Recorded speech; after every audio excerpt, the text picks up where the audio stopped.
February, early morning on Saturday, and we are going to get to our local swap meet. So I thought it'd be interesting to show to everybody. It's kind of hard to explain what a swap meet is to people in the outside of the ham community. It's kind of like a flea market, but there's one here in Utah there's a couple good ones here in Utah, but we're going to go to the closest one here. This is the VHF Society swap meet. So it's not a club in your normal sense of club meetings. This is more of a club that was, we'll get some history from the President Bell Parks up here, but from what I understand, it's a very, very old club that was set up to help do repeaters, VHF repeaters. And so they have an annual swap meet up in Davis County, and so we're going to go to this and take you on the road with us. So I hope you enjoy this video. We're in Mobile 3. This is my car, so all I have is my HT. This is my commuter car. So we got a couple stops before we get up there. The tradition is the vendors get in at 8-ish and the doors open at 9-ish, and all the good stuff is done by 9. All the good stuff is gone by 9-ish. So we're gonna try and get up there before it opens in about an hour. So we got to get down the road.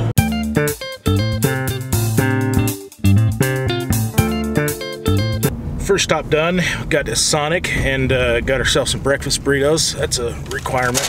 Did some substance here, and then we got 2 more stops.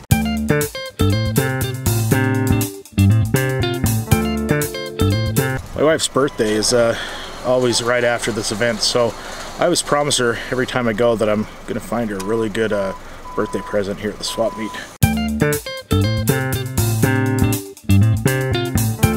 Just a few dollars. I'm not gonna spend a lot of money here. Shh.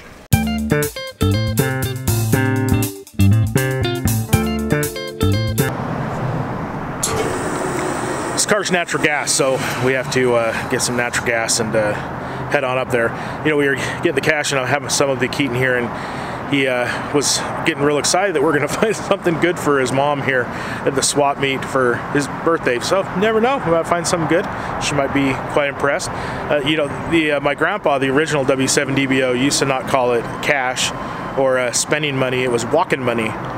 You always have to have some walk-in money on you. So that's what we did. We just got some walk-in money, and who knows, we might find some treasures. These swap meets, you'd be amazed at things you find that are just killer deals. So we're gonna get on the road now, finally.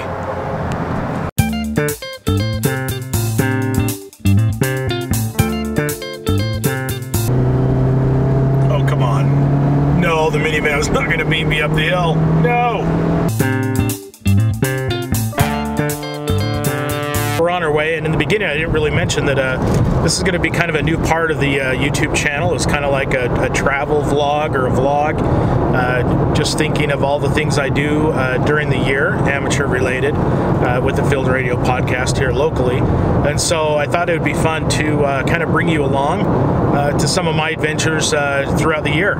And so it might be entertaining to kind of see the different things. And so swap meet is definitely on the list of things that you do every year as an amateur radio. Go to Hamfest, swap meets, do events, stuff like that, club meetings. So throughout the year we'll be doing some of these videos, so we'll put this kind of in a section in the YouTube channel, and I hope you enjoy it. Winter field day. Yeah, it's minus 15 degrees here. We just had to shovel some podcast within a podcast. And we'll be on the, you know, working.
This is the 7200 inside this case that everybody seems to like. It's a Rector Sat case. Power supply in the back. Tuner. And then the rock solid ICOM 7200 that ICOM stopped producing, then brought it back because it was so popular for a rugged field. So all this for sale.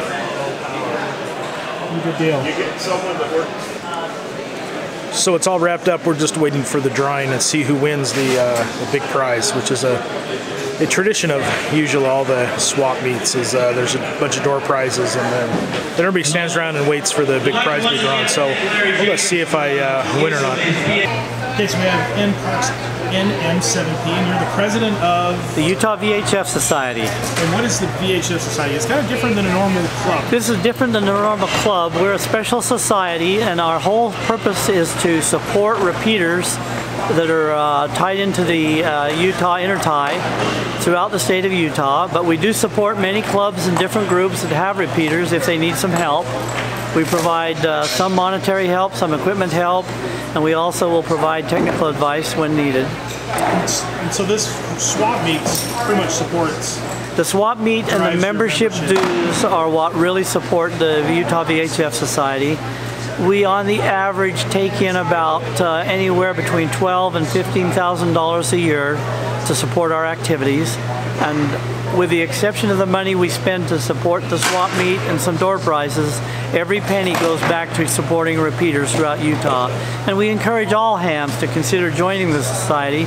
It's $15 a year or $25 a year for a family. And we really would appreciate anybody who can give us any kind of support.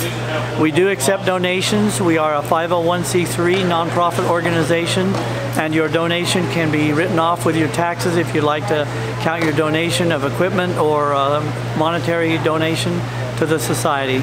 And we've been doing the Utah VHF Society swap meet for 50 plus years now, and we've really had a lot of good people supporting us. Our membership has grown a lot, and we appreciate all the new hams that join and support us. Our membership is now approaching 700, and we're one of the largest ham radio organizations in the state, not as a club, but we really only have one activity a year. It's our VHF Society swap meet, and we really enjoy those people coming out to support us. And that's where you had your general election early this year. Yes. Just by everybody saying yes. Yes, we did. So, yeah. So VHFsociety.org. Yes. Website. Yeah. That's where people can contact. If you'll just do a Google on Utah VHF Society, you can find our website. It's got a lot of very helpful information and pointers. We encourage everybody to sign up with the VHF Society because we do provide a very good booklet that gives you a listing of all the repeaters and information on any repeaters throughout Utah and Idaho. And we have a few repeaters in Arizona.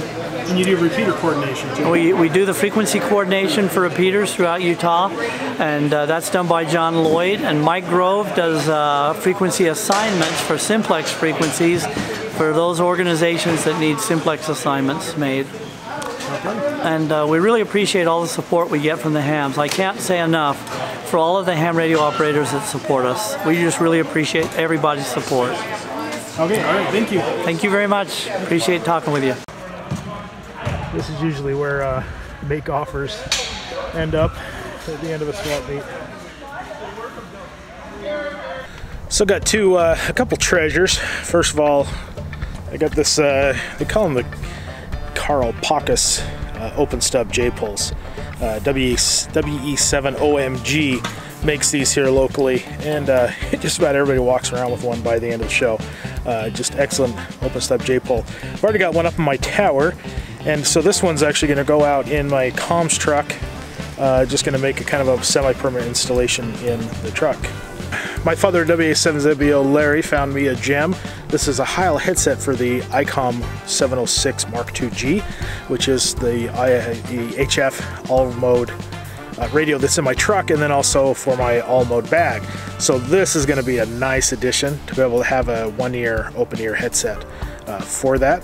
And then, so that's about it. I got 2 options for the wife for her birthday, so I guess I better start shopping on Amazon and see if I can find something a little better.